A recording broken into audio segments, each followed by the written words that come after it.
人力银行的调查，有5%的公司，包括连锁餐厅、麦当劳、干杯等等的业者，打算要伫2024年第一季加薪水。另外，这餐饮、大房佮旅游业要加请人意愿是上悬的。关伫餐厅开门营业前，即个穿好火锅料，听候人客进门消费，逐项拢袂使凊彩，才会当互人客有舒适的感觉。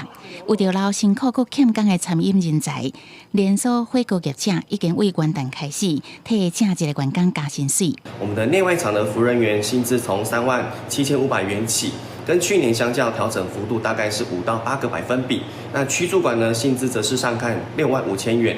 虽然2024年才开始，不过有一寡企业已经宣布加薪。出名的连锁火锅竹间，伊就宣布来外场人员调薪5%至8%不等。那是素食店麦当劳，因是正职专门调薪2000块。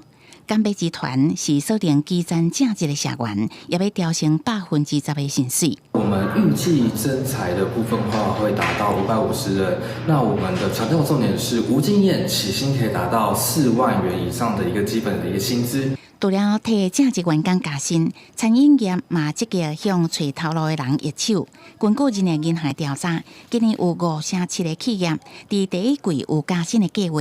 定在意愿上悬的人是以餐饮、住宿、休闲旅游上济，过来则是批发零售、贸易、科技资讯、金融保险、会计统计，也有传统制造业。整个缺工状态的情况下，厂商加薪的一个意愿也是比较热络一些的。不过整体来看，还是以这种绩效式的一个加薪为主，齐头式加薪还是属于少数的一个状况。人的专家是讲，因为国内物价起价，一寡员工拢望会当加薪来拍平物价起价压力。若是调查企业研究人才，开出平均的月薪差不多是38387块。